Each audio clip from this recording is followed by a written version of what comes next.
पहली चीज, एक बात जो हमने याद रखनी है वो ये है कि सबसे पहले आपने एज अ लीडर इस माइंडसेट के साथ खिदमत करनी है कि ये लोगों का मालिक मैं नहीं हूं, यीशु मसीह। आपका माइंड ये होना चाहिए कि इस चर्च का मालिक मैं नहीं हूं, मेरे ऊपर भी कोई मालिक है और ये लोग असल में उसके हैं। These people belong to Jesus Christ. आप अपॉइंट हुए हैं वहां पे पास्टर, आपका रोल सिर्फ इतना है कि आप उन लोगों को दिए गए हैं और वो लोग आपके सुपुर्द किए गए हैं, लेकिन बेसिकली वो लोग खुदावंद के हैं जिसने अपनी जान दी है उनके लिए। एक बात और हमने इस टेक्स्ट में से सीखी है कि खुदा का काम कभी भी लाचारी से ना करें। ऑलवेज बी एक्टिव, रूह को ना बुझाओ, सुस्त घुटनों को मजबूत करो और सुस्त हाथों को भी मजबूत करो। पौलुस रसूल तीमुथियुस को कहता है, वक्त बेवक्त मुस्तैद रह, इन सीजन आउट सीजन मिनिस्ट्री के लिए तैयार रह। हार्ड वर्क करें, मेहनत करें, किताबें पढ़ें, बाइबल पढ़ें, उस्तादों से सीखें, दुआ करें, टाइम लगाएं। डॉक्टर असलम जियाई 6 से 7 घंटे डेली पढ़ते थे, दूध का जग पास रखते थे, गंदुम के बने बिस्किट खाते थे और किताबें पढ़ते थे गुजरांवाला सेमिनरी की हदूद में बैठकर। और आज के नौजवान पास्टरों के पास कोई टाइम नहीं है पढ़ने के, विजिट ही इतने हैं, महीने में शायद कोई एक किताब खत्म की हो। हम चूंकि स्टडी नहीं करते, हम चूंकि कलाम सीखते नहीं है, इसलिए कुछ नया लोगों को नहीं देते, वही पुरानी बातें बार बार। मैं जो अपने अंदर रखूंगा वही बाहर निकालूंगा। अगर मेरे अंदर नए खजाने हैं तो मैं नए खजाने दूंगा, अगर मेरे अंदर पुरानी खुराक है, पुरानी बातें हैं, तो मैं क्या नया कलीसिया को दूंगा। सोलाचारी से नहीं, मेहनत से निगहबानी करो, खुशी से करो। एक बात आपने याद रखनी है, मिनिस्ट्री बोरिंग काम नहीं है, मिनिस्ट्री शादमानी का जरिया है। कभी भी खुदा के काम बोरिंग तरीके से ना करें, मजबूरी के तहत ना करें। मैं तो अक्सर सेमिनरी में अपने स्टूडेंट्स को भी ये सिखाता हूं, अगर आप मिनिस्ट्री मजबूरी से कर रहे हैं, फिर आप मिनिस्ट्री नहीं कर रहे, नौकरी कर रहे हैं। मिनिस्ट्री कभी भी मजबूरी से नहीं होती, मिनिस्ट्री हमेशा खुशी से होती। बाइबल में लिखा है, खुदा खुशी से देने वाले को अजीज रखता है और खुदा खुशी से काम करने वाले को बरकत देता है। कभी आपने ये सोचा है, खुदावंद मैं बड़ा मजबूर हूं, मैं मजबूरी से तेरा काम कर रहा हूं, मेरा दिल तो नहीं करता पर मैं मजबूरी से कर रहा हूं। खुदा कहेगा, बेटे फिर तू बैठ जा, क्योंकि मैंने बड़े लोग तैयार किए हुए, मेरा काम वो कर ले, नो प्रॉब्लम। सो फिर एक बड़ी प्रॉब्लम है, नाजायज नफा के लिए लोग मिनिस्ट्री करते हैं। जो भी भाई होस्ट हैं वो प्लीज मेक श्योर करें कि सबके माइक म्यूट रहें। तो नाजायज नफा का बड़ा इशू है, बहुत प्रॉब्लम है। बहुत दफा ऐसा होता है कि लोग मिनिस्ट्री में जो इसलिए आते हैं कि उनके पास बुलावा है, इसलिए नहीं आते कि उनके पास बुलावा है, बल्कि शायद उनको जॉब नहीं मिली, शायद उनको नौकरी नहीं मिली, तो ये एक बेस्ट वे है, तो वो मिनिस्ट्री में आ जाते हैं। कई दफा ऐसे होते हैं, सारे लोगों की बात नहीं कर रहा, लेकिन बाजुकात ऐसा होता है। वो समझते हैं ये एक ईजी तरीका है, 5-6 घरों में विजिट करेंगे, कुछ हदिया मिलेगा, घर का डेली का खर्चा चलेगा और हम मिनिस्ट्री करेंगे। लेकिन ऐसे लोग जो हैं वो अपने आप को भी बर्बाद कर रहे हैं और दूसरों को भी बर्बाद कर रहे हैं। जो बुलाया नहीं गया वो खिदमत ना करे, खुदा ने उसको कोई और गिफ्ट दिया है, खुदा ने उसको कोई और बरकत दी है। वो कलीसिया में हो सकता है खुदा ने पैसे की बरकत दी है, आप पैसे के थ्रू खुदा की खिदमत करें, आप खादमों को सपोर्ट करें। हो सकता है खुदा ने आपको बिजनेस के लिए बुलाया है, आप बिजनेस करके मिनिस्ट्रीज को सपोर्ट करें।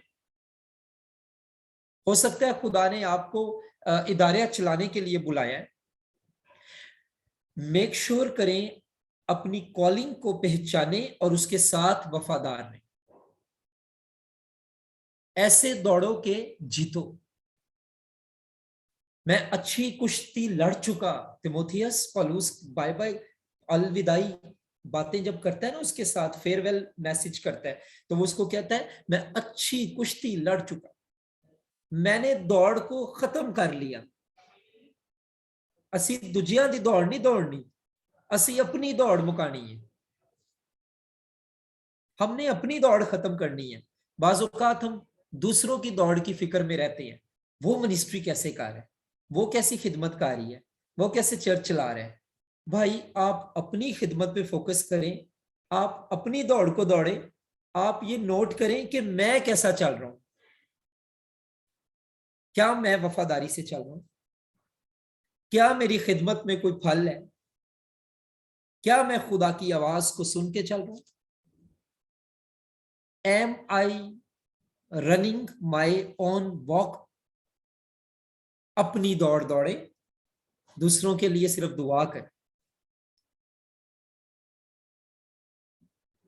फिर इसमें एक और बात बड़ी हमने इंटरेस्टिंगली सीखी है, आपने कभी भी अपने चर्च के लोगों पे ऑर्डर नहीं चलाने, हुकूमत नहीं जतानी।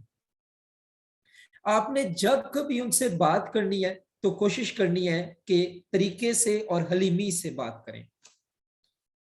बाज़ औक़ात लीडर को सख्त एक्शन लेना पड़ता है, वो लें, लेकिन आपका मकसद लोगों को डांटना नहीं है, आपका मकसद लोगों की रहनुमाई करना है। आपको पता है वो वाकया याद है जब पतरस यीशु मसीह के पास आया और उसने कहा नहीं नहीं खुदावन, खुदा ना करे तू सलीब पे चढ़े। तो यीशु ने कहा ऐ शैतान दूर हो। यीशु ने पतरस को नहीं डांटा था, यीशु ने उस शैतान को डांटा था जो यीशु को सलीब पे जाने से रोकना चाहता था। आपको पता है अबलीस ने बड़ी कोशिशें की हैं कि किसी तरह नजात दहिंदा पैदा ना हो। कितने बच्चे मरवाए हेरोदिस ने, ये खुदा ने मरवाए थे? नो, ये डेविल का काम था। It was a devil behind it. अबलीस की बड़ी कोशिश थी कि किसी तरह नजात दहिंदा मसीह मौत मुनजिए दो जहां ये पैदा ना हो। लेकिन जब वो पैदा हो गया तो फिर अबलीस की अब ये बड़ी कोशिश है कि लोगों को नजात ना मिले। ये सारी मेहनतें आप जो कर रहे हैं जूम पर, ये सुबह 8-9 बजे का मैं आया हूं ऑफिस में, 7:30 हो गए हैं, 8 बजे पूरे 12 घंटे हो जाएंगे मुझे दफ्तर में। मैं घर भी नहीं गया। आप लोग इतनी मेहनत कर रहे हो, ये सारी चीजें हम क्यों कर रहे हैं? ताकि लोगों तक नजात के पैगाम को लेकर जाए। क्योंकि अगर नजात ही नहीं है तो कन्वेंशनें कर लें, सेमिनार्स कर लें, क्लासें पढ़ लें, कुछ भी नहीं। खुदा की पहली प्रायोरिटी सल्वेशन है, नजात है। तू ईमान ला तो तेरा घराना नजात पाएगा। तो यहां देखें, हमने देखा कि हुकूमत ना जताए, जेंटल तरीके से।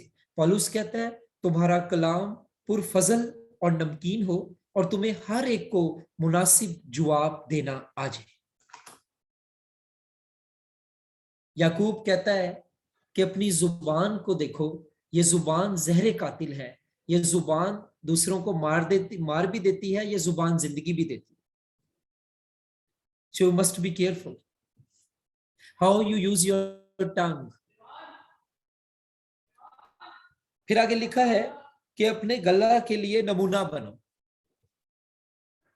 एक बात याद रखना, मैसेज भी अहम है और मैसेंजर भी अहम है।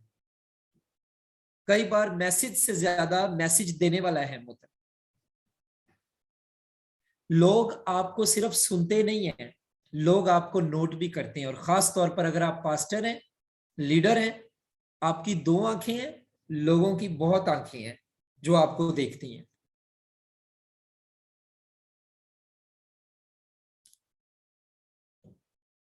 So you must be very careful.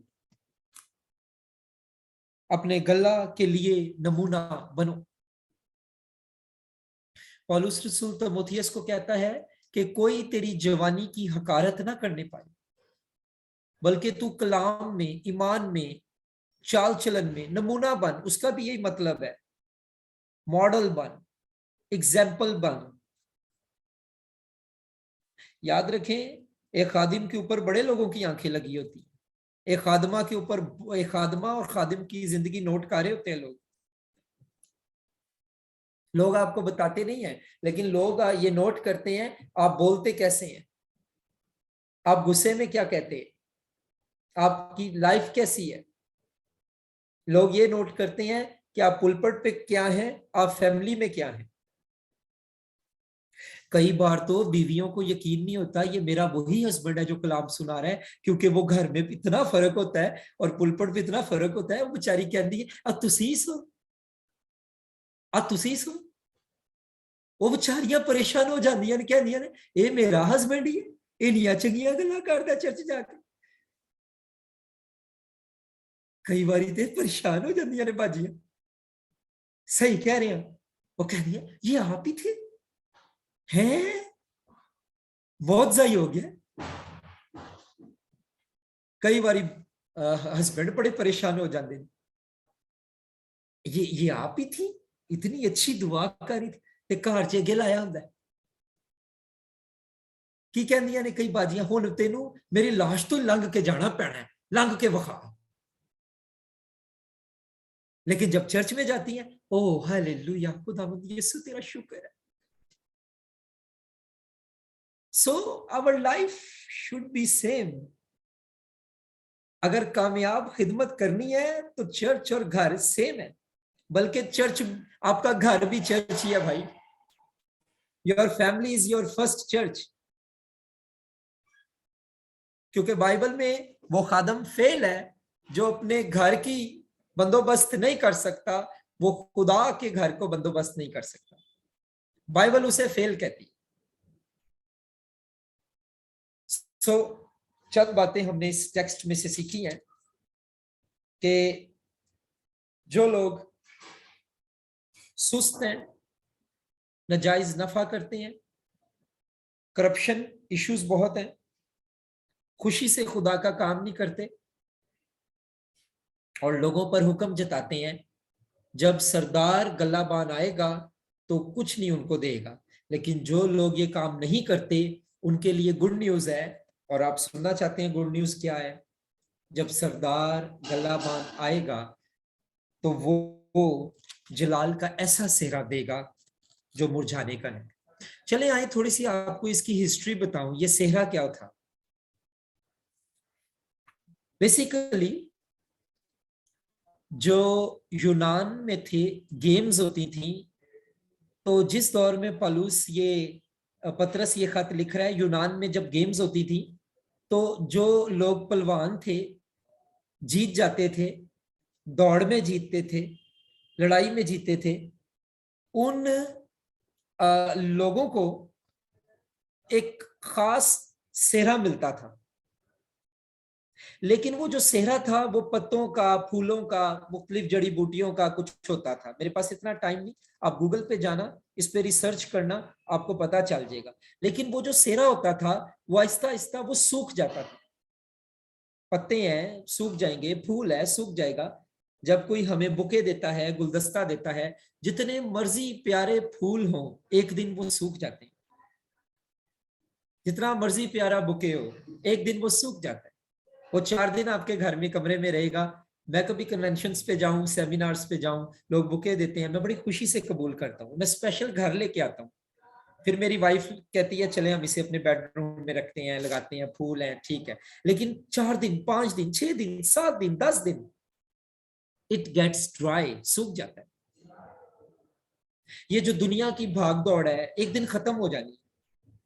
ये आपस में जो हमारे मुकाबले हैं ये एक दिन खत्म हो जाने। लेकिन कौन सी चीज कभी नहीं मुरझाती? वो जलाल का सेहरा जो यीशु देता है वो कभी नहीं मुरझाती। उस पर निगाह रखें, उस पर फोकस करें। अदनान भाई एंड पे पूछिएगा सवाल अगर है तो। मैं ना थोड़ा आगे चलना चाह रहा हूं, इसको लिख लें सवाल को अपने ना। सो उसको उसको फोकस करें, उसको तवज्जो करें उस पर। ठीक है, तो आए मैं अदनान भाई आपका सवाल जरूर लेता हूं। मेरे पास ना बेसिकली 5 बातें हैं जो मैंने पढ़ानी है आज। तो मैं चाहता हूं कि ये टेक्स्ट में से कुछ बातों के अलावा मैं बातें बताऊं।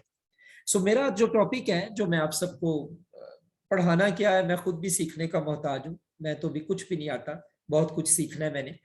तो आज हम देखेंगे यीशु मसीह की खिदमत से 5 बातें जो आज का खादिम सीख सकता है, आज की खादमा सीख सकती है, आज का पास्टर सीख सकता है। So are you ready? You are all ready? Hallelujah. Yes, you can thumbs up. वो भाई ने बहुत अच्छा किया है जिन्होंने ब्लू पहना हुआ है, हुडी पहनी है। सब ऐसे करें। Are you ready? Yes, praise God. Okay, so पहली बात, बतौरे लीडर, बतौरे पास्टर, लोगों को वो करने को ना कहें जो आप खुद करने को तैयार नहीं। और रिकॉर्डिंग हो रही है, तो ये रिकॉर्डिंग ग्रुप में इरफान भाई इस रिकॉर्डिंग को रिकॉर्ड करके इस लिंक को ग्रुप में भेज देना। तो अभी आप लोग सुने, लिखने पे तवज्जो ज्यादा ना दें। ये मैसेज रिकॉर्ड हो रहा है, आप बार बार इसको सुन सकते हैं, ये ग्रुप में आ जाएगा और इस्तिशना मैं आपको भेज दूंगा। सो भेड़ों को वो करने को ना कहें जो आप खुद करने को तैयार नहीं है। भेड़ें वो कभी नहीं करेंगी जो उनका लीडर नहीं करेगा, या वो करते उसको नहीं देखती। एक पास्टर जिसकी अपनी लाइफ में प्रेयर नहीं है, वो प्रेयर पे कभी प्रीच नहीं कर सकता। अगर वो प्रीच करेगा उसको फील होगा मैं धोखा दे रहा हूं, मेरी तो अपनी लाइफ में प्रेयर नहीं है। आप मुझे 2 मिनट देते हैं, साथ किचन में खाना बन रहा है और मैं अपने ऑफिस से आपको पढ़ा रहा हूं, तो 2 मिनट दे मैं अपना ऑफिस का दरवाजा बंद कर लूं, वरना वो करछियां ते डोंगियां दी आवाज़ां ਤੁਹਾਨੂੰ ਆਣਗੀਆਂ ਅੱਜ ਵਿੱਚ।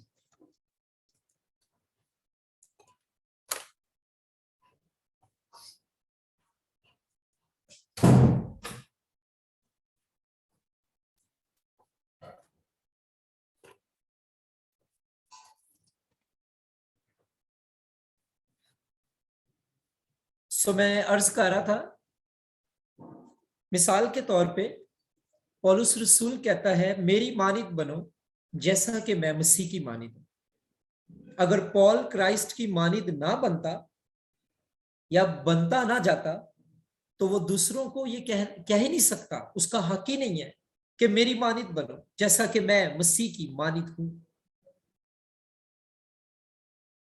क्या आज का लीडर ये कह सकते हैं?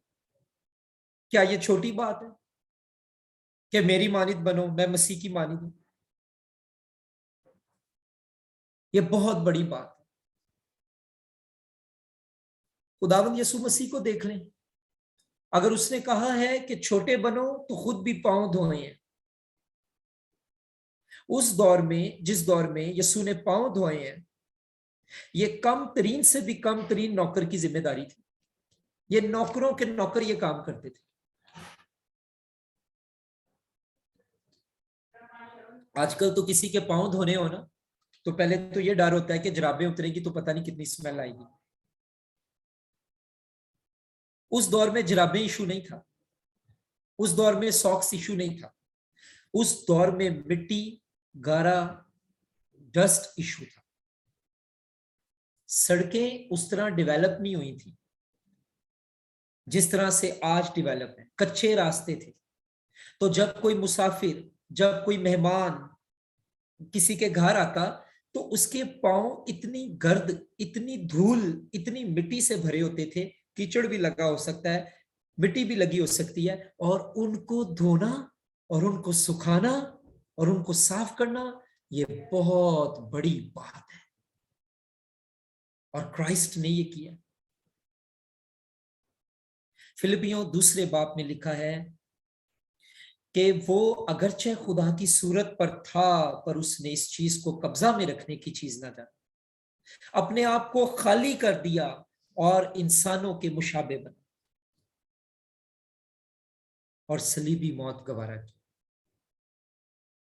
अगर आप खादिम हैं लेकिन खादमाना स्पिरिट आपके अंदर नहीं है, तो फिर आप हकीकी मायनों में खादिम नहीं। सो पहली चीज ये है कि अगर आप चाहते हैं आपकी कलीसिया में खादमाना रूह आए, तो भेड़ों को वो करने को ना कहें जो आप खुद करने को तैयार नहीं। वो ओबीडियंस नहीं करेंगे, कलीसिया नहीं मानेगी आपकी बात। पता है क्यों नहीं मानेगी? वो कहेगी मेरे लीडर में ये बात नहीं है। आप प्रीच करते हो पर प्रैक्टिस नहीं करते, आप बताते हो पर खुद नहीं करते। पास्टर साहब पहले करें, पास्टर साहब पहले करके दिखाएं हमें, पास्टर साहब हमें संडे का मैसेज ना सुनाएं, हमने मंडे को आपकी जिंदगी में ये बात देखनी। पास्टर साहब ये संडे का मैसेज ना सुनाएं, Monday Tuesday Wednesday Thursday Friday हमने ये बात आपकी जिंदगी में देखनी।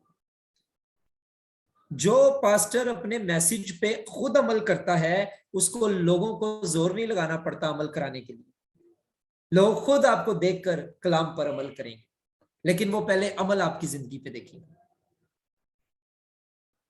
सो पहली बात हमने क्या सीखी है? भेड़ों को, लोगों को, कलीसिया को वो करने को ना कहें जो आप खुद करने को तैयार नहीं है।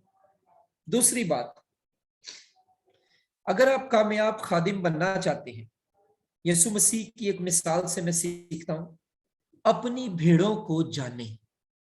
जिन लोगों में आप खिदमत करते हैं, यू शुड नो देम, उनको जाने। वो लोग कौन है? मेरी कलीसिया का माइंडसेट क्या है? मेरी कलीसिया की सोच कैसी है? मेरे मेरे अंडर जो लोग हैं, उनका उनके रवैये कैसे हैं? उनकी लाइफ में खुदा कैसे काम कर रहा है? मिसाल के तौर पे पास्टर इरफान साहब कलीसिया को रन कर रहे हैं, तो चर्च जो है फुल गॉस्पल चर्च को देख रहे हैं, तो उसमें ये बहुत जरूरी है कि पास्टर इरफान साहब इस बात को जाने कि मेरे चर्च की यूथ कैसी, मेरे चर्च में जो बहनें हैं उनका माइंडसेट क्या है, मेरे चर्च में जो भाई हैं उनका माइंडसेट क्या है, मेरे चर्च जेडे बाबे ने बुजुर्ग ने उन्हों का माइंडसेट, वो किस वे में सोचते हैं, उनका पर्सपेक्टिव क्या है, उनका नुक्ते नजर क्या है, उनका मतमा नजर क्या है। अच्छा चरवाहा अपनी भेड़ों को जानता है। यीशु ने कहा मेरी भेड़ें मुझे जानती हैं और मैं अपनी भेड़ों को जानता हूं। आपको पता है कि अगर आप अपनी चर्च को जानते तो फिर आपको पता होगा कि इनकी जरूरत के वक्त मदद कैसे करनी है। और अगर आप अपनी चर्च को जानते नहीं, आप उनकी मुश्किल हालात में कैसे रहनुमाई करेंगे, कैसे मदद करेंगे? अगर आप अपने चर्च को जानते ही नहीं है, अगर आप लोगों को नहीं जानते, आप उनकी क्या काउंसलिंग करेंगे? मियाँ बीवी में झगड़े हैं, क्या करेंगे? आपको शायद पता ही नहीं कि झगड़े भी हैं अभी के नहीं। फैमिली इश्यूज हैं, बच्चे नाफरमान हैं, कैसे काउंसलिंग करेंगे?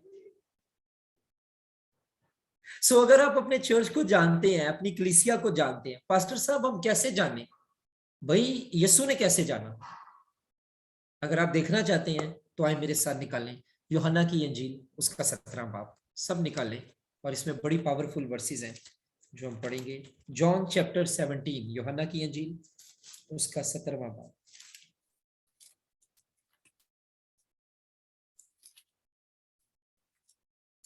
यहां लिखा है यीशु अपने शागिर्दों के लिए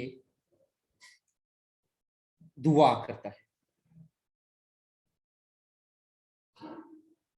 यीशु अपने शागिर्दों के लिए दुआ करता है।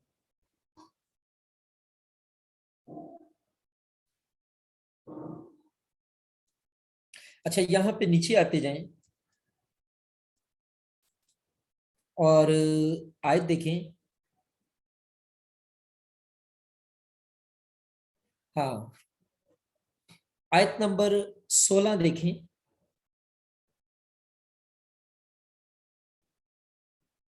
सॉरी, आयत नंबर 21 देखें। ताकि वो सब एक हों, यानी जिस तरह ए बाप तू मुझ में है और मैं तुझ में हूं, वो भी हम में हो, और दुनिया ईमान लाए कि तू ही ने मुझे भेजा है। वाह। आगे 26वीं आयत देखें। और मैंने उन्हें तेरे नाम से वाकिफ किया और करता रहूंगा। तो यीशु को पता था कि मैंने मरना नहीं है, I will be living for ever, करता रहूंगा, ताकि जो मोहब्बत तुझको मुझसे थी वो उनमें हो और मैं उनमें हूं।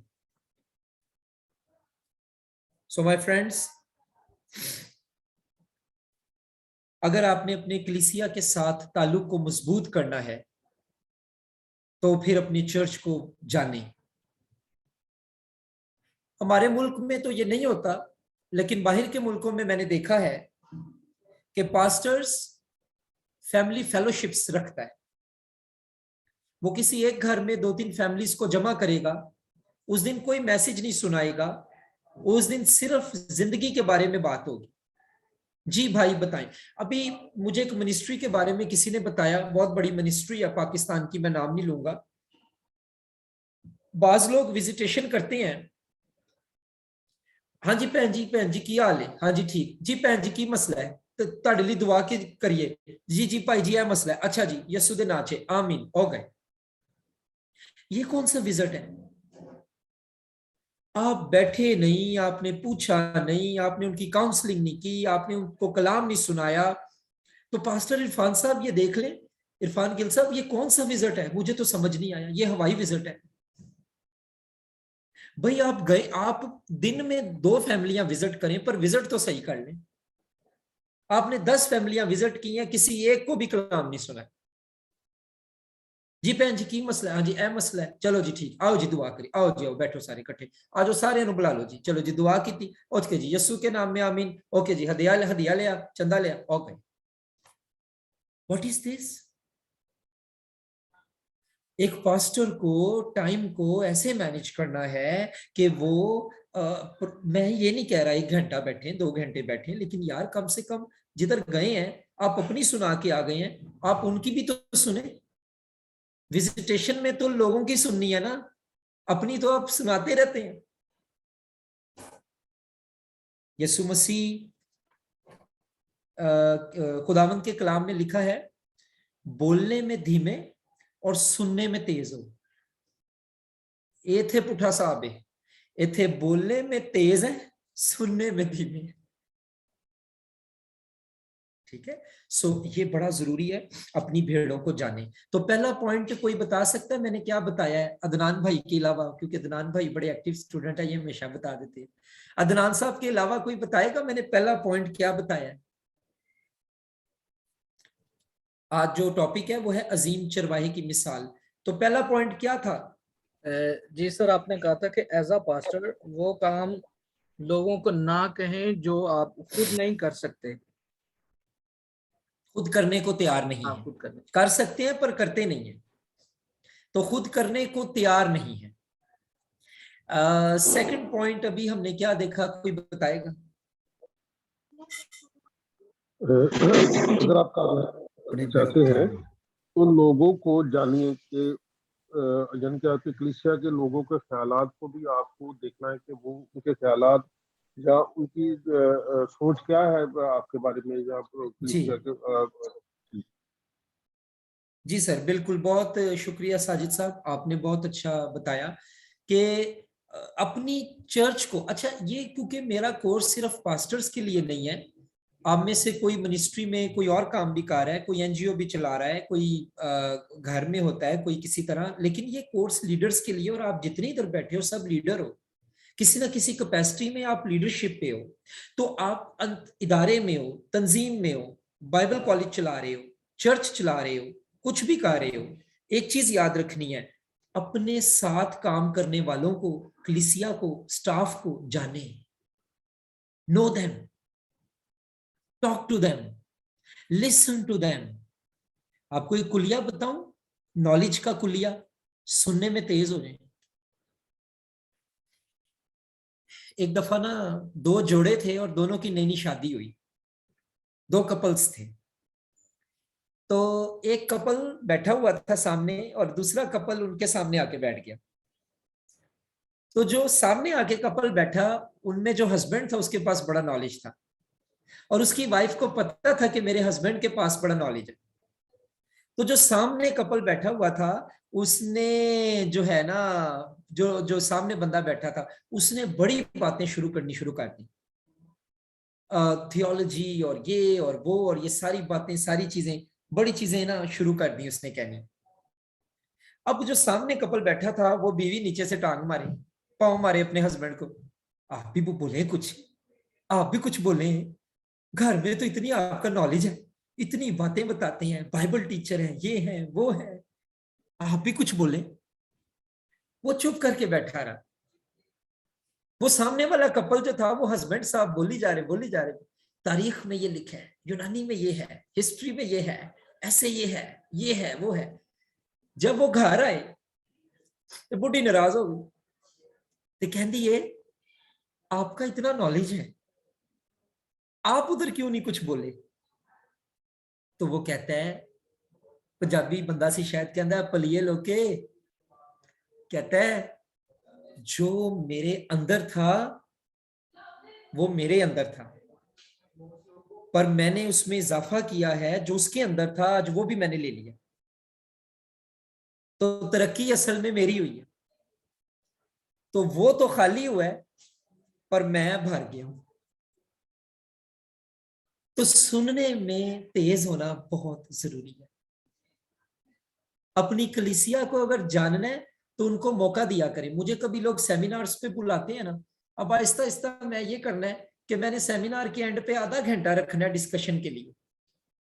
ऐसा नहीं है कि आप बोल के आ गए हैं, तो जिनको बोल के आए हैं यार उनकी भी सुन लो, उनके पास बहुत कुछ होगा बोलने के लिए। तो कलीसिया को जाने। नंबर 3, तीसरा पॉइंट,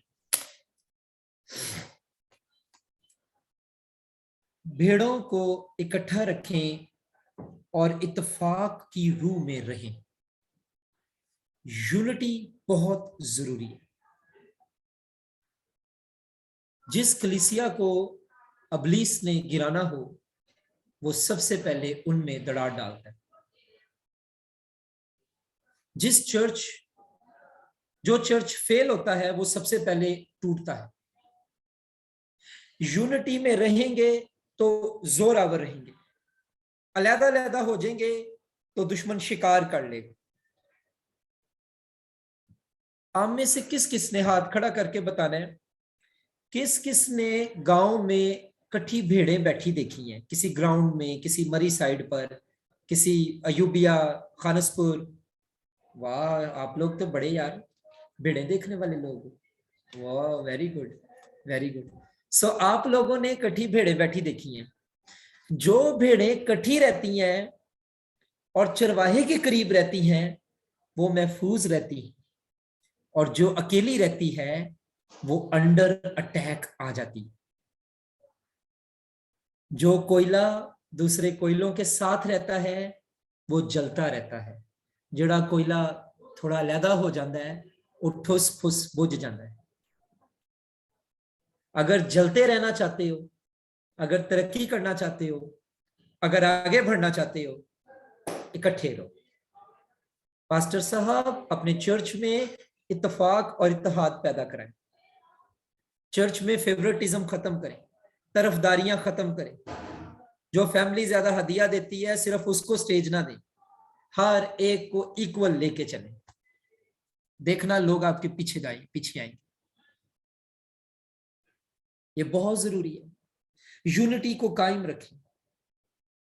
बाइबल मुकद्दस में लिखा है मसीह का बदन तरक्की करे, ये नहीं लिखा कि सिर्फ हाथ तरक्की करे। आप में से कोई जरा मुझे आयत निकाल के दिखाया जहां पे लिखा है नाक तरक्की करे, कान तरक्की करे, आंख तरक्की करे, हाथ तरक्की करे, आपकी टांग तरक्की करे?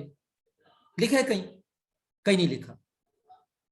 लेकिन आप में से वो आयत जल्दी से आप इफ्सियों में से निकाल देंगे जहां पे लिखा है बदन तरक्की करे।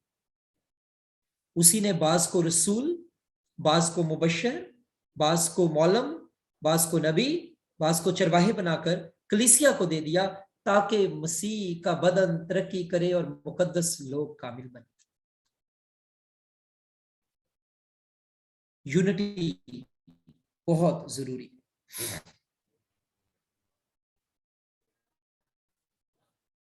अब 7 बातें हैं कि यूनिटी कैसे कायम रखनी है। आप कह रहे होंगे पादरी साहब आप बात तो बड़ी अच्छी कह रहे हैं लेकिन बड़ा औखा काम है। नहीं, औखा नहीं है। तो अपने आप को अवेलेबल करना है, काम तो पाकरू ने करने।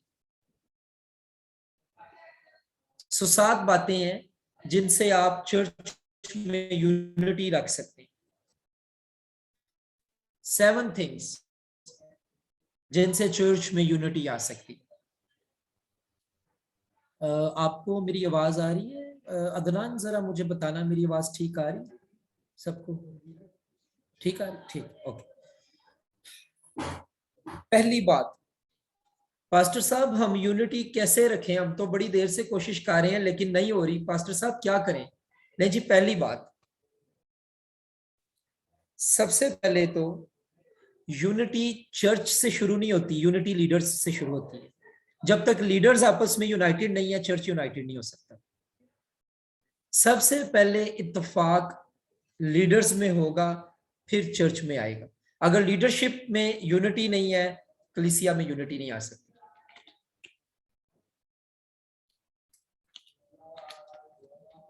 पहली बात, बतौरे लीडर यूनिटी में हो, यूनाइटेड हो, इकट्ठे हो। नंबर 2, माजी की बातों को भूलें और मुस्तकबिल पर फोकस करें। जे पिछलियां गल्लां नूं याद रखोगे ना ते कदी यूनिटी नहीं आ सकती। सर जी उन्हें मेरे नाल ऐ कीता सी, बाजी उन्हें मैनू ऐ किया सी, भैन ने, पादरी साहब वो भाई ने मैनू ऐ किया सी। No no no no no. अगर यूनिटी में चलना है तो फिर माजी को दफन करें। अगर आप माजी को दफन नहीं करेंगे, आपका माजी आपको दफन कर देगा। ये नोट कर लो। अगर आप माजी को दफन नहीं करोगे, आपका माजी आपको दफन कर देगा। नंबर 3, यूनिटी के लिए दुआ करें, प्रेयर करें। खुदावंद मेरी कलीसिया को जोड़ी रख। इसके लिए ना हवाला लिख लो, यूहन्ना 17 बाब। यीशु मसीह ने दुआ की, ऐ बाप मैंने इनको इकट्ठे रखा। यीशु मसीह 17 बाब में कहते हैं कि मैंने इनको तेरा कलाम पहुंचा दिया, मैंने तेरा जलाल इनमें जाहिर किया। मैं ये दुआ करता हूं कि तू इनको मुकद्दस कर। ऐ खुदावंद ये इकट्ठे रहे, ये आपस में एक साथ रहे, और वो जलाल जो तूने मुझे दिया मैंने उन्हें दिया ताकि वो एक हों जैसे हम एक हैं। यीशु कहता है बाप और बेटा और पाकरू जैसे एक हैं, चर्च भी एक हो। हर बंदा अगर अपना राजा राजी करने में लगा रहेगा तो चर्च में कभी यूनिटी नहीं आएगी। कई बार हम एक दूसरे के साथ जिस्म में तो बैठ जाते हैं लेकिन दिलों के फासले बहुत ज्यादा होते हैं। ये दिलों के फासलों को कम करें, एक दूसरे को माफ करें। और उस कहता है जिस तरह बाप ने मसीह में तुम्हारे कसूर माफ किए, तुम भी एक दूसरे के कसूर माफ करो।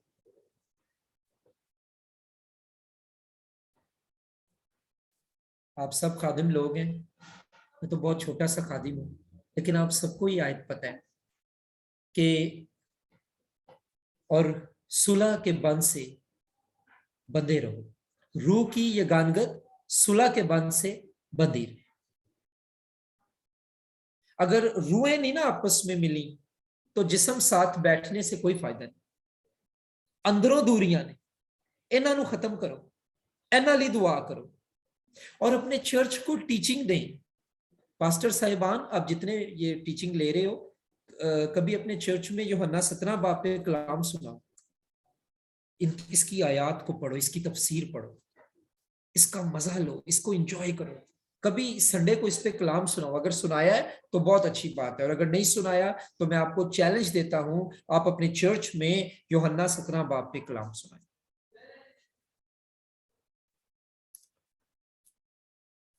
तो इसके लिए दुआ करें। नंबर 4, यूनिटी आते आते टाइम लगता है, इसके लिए सब्र भी करें। ऐ नहीं होना जो खुरम साहब का लेक्चर सुन लिया अगले इतवार सारे चर्च यूनिटी आ जानी, इंज नहीं होता। इट विल टेक टाइम, थोड़ा वक्त लगता है, थोड़ा टाइम लगता है। सो तहम्मुल और सब्र से काम, ये रूह का फल भी है ना, तहम्मुल। इंग्लिश में क्या है? पेशेंस। उर्दू में क्या है? तहम्मुल। तो तहम्मुल से काम है। 5वीं बात, खुदा पर ईमान रखें कि खुदा आपकी कलीसिया में यूनिटी लेकर आएगा। ईमान रखें। बहुत सी जंगें हम ईमान से जीतते हैं, ये ना जोर से, ये ना ताकत से, ये तेरे रूह से होगा। ईमान रखें।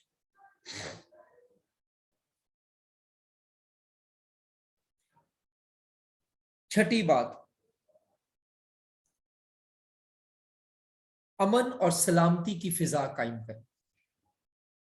अगर आप चाहते हैं चर्च में यूनिटी हो तो पीस के लिए दुआ करें। अमन के बगैर यूनिटी नहीं है। अबतरी में यूनिटी नहीं होती, तरतीब में यूनिटी है। आपने कभी हार देखा फूलों का? वो तरतीब में होता है तो वो यूनाइटेड होता है। कभी आपने माला देखी है, मोतियों का हार देखा है? मोती तरतीब में होते हैं तो यूनाइटेड होते हैं। जैसे एक मोती तोड़ेंगे, एक मोती आगे से तोड़ेंगे, बाकी सारे निकलते जाएंगे। लीडर वो मोती है जिसने सबको यूनाइटेड रखना है। अगर लीडर के अंदर यूनिटी नहीं है तो बाकी सब निकलते जाएंगे, बिखरते जाएंगे। अगर एल्डरों में, डीकनों में, पादरियों में यूनिटी नहीं है, आपकी अपनी लीडरशिप में यूनिटी नहीं है, तो चर्च के लोग जैसे मोती बिखरते हैं, चर्च के लोग भी बिखरते जाएंगे।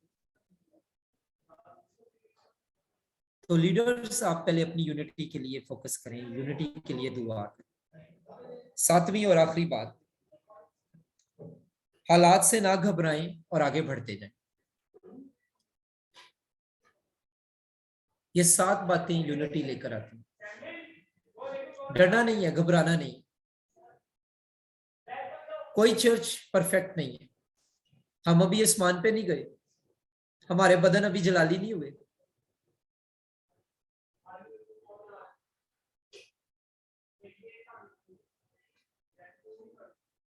किसी ने कहा कौन सी बॉडी है जो कोई गलती नहीं करती? दूसरे बंदे ने कहा डेड बॉडी। हम जितने जिंदा हैं, हमसे कोई ना कोई मिस्टेक हो सकती है। तो कौन, इरफान साहब आप बताइए, कौन सी बॉडी है जो गलती नहीं करती? Dead body. ठीक है, हमने एक दूसरे से प्यार करना। एक आखिरी वाकया सुनाऊंगा और फिर क्लास को खत्म करेंगे। एक बार एक पास्टर साहब से गुनाह हो गया, बहुत बड़ा गुनाह हो गया। सारे पादरियों ने उससे राब्ते छोड़ दिए, कोई उससे बात नहीं करता, कोई उससे कॉल नहीं करता, कोई उसके लिए दुआ भी नहीं शायद करता। 5 साल बाद एक पास्टर ने सोचा, मैं क्यों ना उस पास्टर साहब को कॉल करूं। उसने उसको कॉल की, दूसरी तरफ बेल बजी, किसी ने फोन उठाया और बड़ी कमजोर सी आवाज में कोई बोला, हेलो, आप कौन? और आगे से आवाज आई, मैं पास्टर मार्क बात कर रहा हूं। और वो बूढ़ा आदमी जिसने गुनाह किया था, उसकी आंखों से आंसू जारी हो, और उस पास्टर ने कहा, भाई तू गिरा था, लोगों ने तेरा गिरना देखा, तेरी तौबा नहीं देखी। I love you in Jesus name. ये गुनाह मुझसे भी हो सकता था, तो मुझे कैसा फील होता अगर लोग मुझे छोड़ देते। आई लव यू, मैं आपसे मिलना चाहता हूँ। अगले दिन वो पास्टर उसके घर आया, उन्होंने इकट्ठे कॉफी पी, उसने उसको हक किया, और बड़ी देर तक दोनों एक दूसरे के गले मिलकर रोते रहे। लोगों को डाउन करने वाले ना बने, लोगों को बहाल करने वाले बने। मेरे मसीह की यही खिदमत है, मेरे खुदावंद का यही काम। बड़ी लड़कियां बेचारी गुनाह करके परेशान बैठी, वो डरती शर्माती बताती भी नहीं है उनसे क्या गुनाह हुआ। बड़े लड़के बड़े बड़े गुनाह करके बैठी हैं, वो शर्माते चर्च भी नहीं आते कि पता नहीं हमारे से बुरा शायद कोई है ही नहीं। खादमों, ऐसे लोगों के पास जाओ, उनको गले लगाओ, उनसे प्यार करो, और उनको अंजील के बारे में बताओ, और यीशु मसीह का लहू हमें सारी नाराजगी से पाक करने की कुदरत रखता है। ठीक है, अभी आज हमने देखा कि भेड़ों को वो ना कहें जो आप खुद करने को तैयार नहीं। हमने देखा कि वो भेड़ों को अपनी जाने पहचाने, भेड़ों को इकट्ठा रखें। यूनिटी क्यों जरूरी है और यूनिटी कैसे आएगी, हमने 7 बातें देखी। सो खुदावंद के फजल से नेक्स्ट क्लास में हम 2 बातें और देखेंगे कि अजीम चरवाहे की मिसाल से, खुदावंद की मिसाल से हम और क्या सीखते हैं खिदमत। Thank you so much, God bless you. मैं आपके साथ अभी नहीं रह सकूंगा, मुझे